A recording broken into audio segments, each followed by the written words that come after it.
Hey, this is Gary Payton. Y'all listen to 3-Point Conversion Radio. It's the bomb.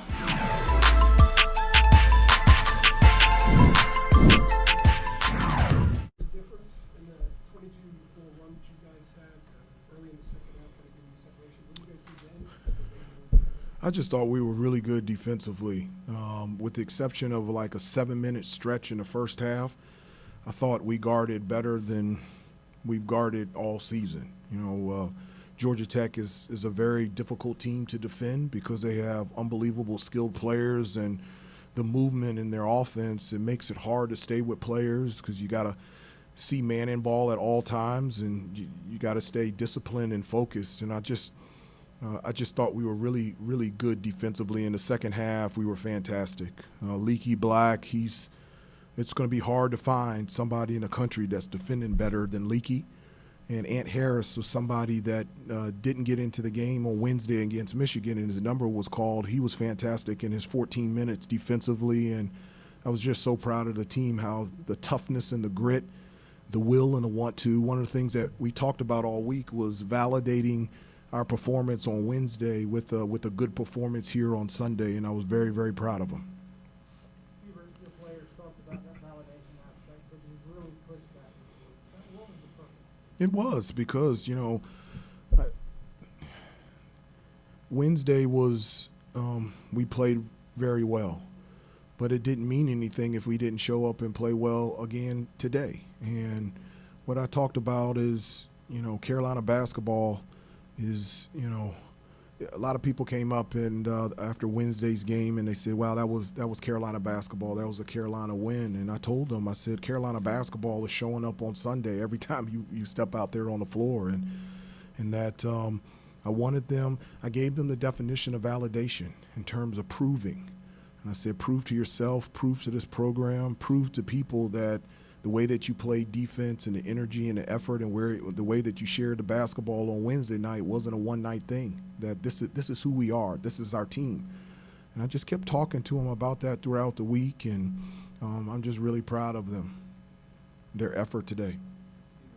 That's two really good second halves in Michigan and today. I guess it's the sign of a pretty good team when you put together second halves like that. What do you think you guys are finding at halftime, or maybe adjusting, or doing better to close these games out convincingly? Well, it's not necessarily just the second half for me. I'm really proud of with the exception of the game against Tennessee, I feel like we've always stayed in it. We've always fought back. We've always been handled runs by opposing teams. We've always stepped up when we needed to step up, and tonight we needed to on the road. I really believe that our win against College of Charleston, being on a true road game, really gave us confidence, really gave us life to come here. This is a very tough place to play against a really good team. And I think our experience of playing on the road, we drew from that, and it gave us confidence to be able to play well in the second half, but to be able to win here at Georgia Tech. You're playing both guards and RJ and Caleb a lot together all season so far. They're both scoring and putting on the ball. What do you like about playing two guards like that? It speaks to the performance tonight. Well, I couldn't take them off the floor. They were just too good. And they've been really good throughout the entire year.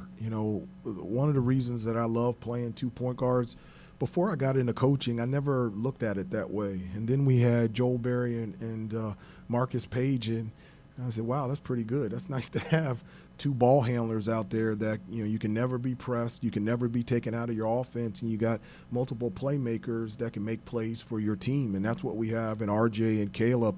At any given time, those are the guys that can make shots, but they also can consistently create shots.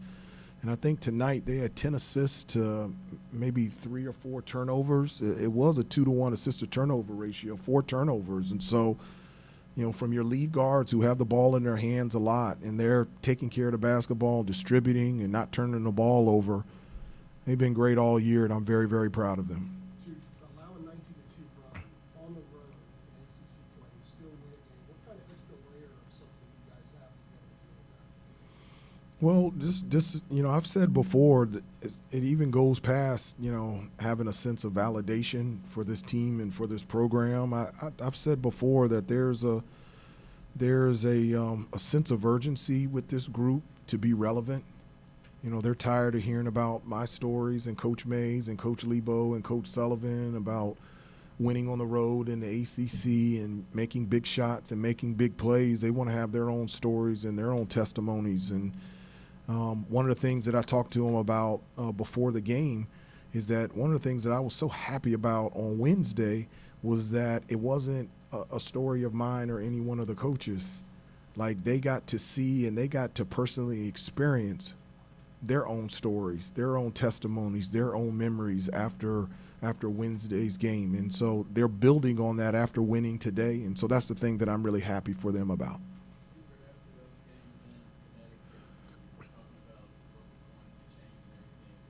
How pleased are you with the way, these two games have gone and the way that they responded to the challenge? I really am. We've got great kids in that locker room, and they were. First of all, Tennessee is an unbelievable team with an outstanding coach, and they beat us. But the players in the locker room, they were as disappointed and as upset as I was. And I'm so thankful that after that loss, we did have to play a game against UNC Asheville, but then it gave us an opportunity to have a week of practice. And I think sometimes you play in so many games, you're in game mode, but where you get better is in practice. And so from that UNC Asheville game to Michigan, we had 8 days off.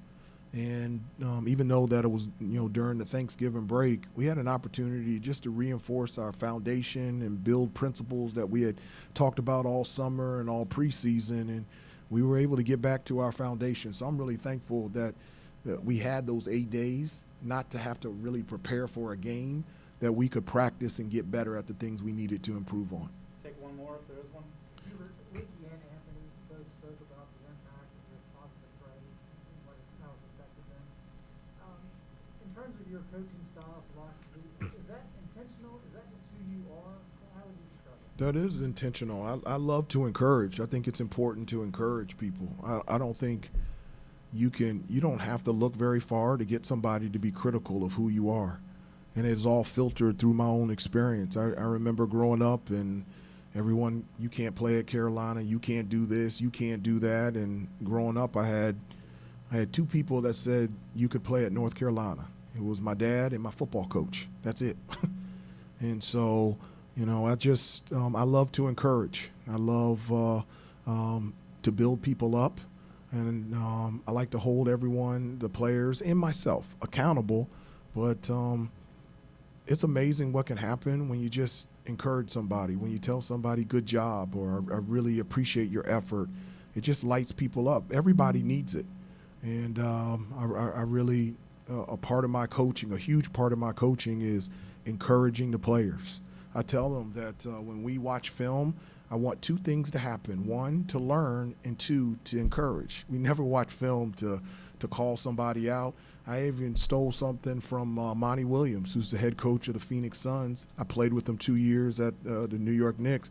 One of the things that he constantly says, he calls his players up. And I love that. Yeah, he may hold them accountable, but it's built and with encouragement. And I think that's the best way to coach, and that's what I love to do. All right, thank you, Coach Davis. Coach Bassman, a couple things. Season highs for North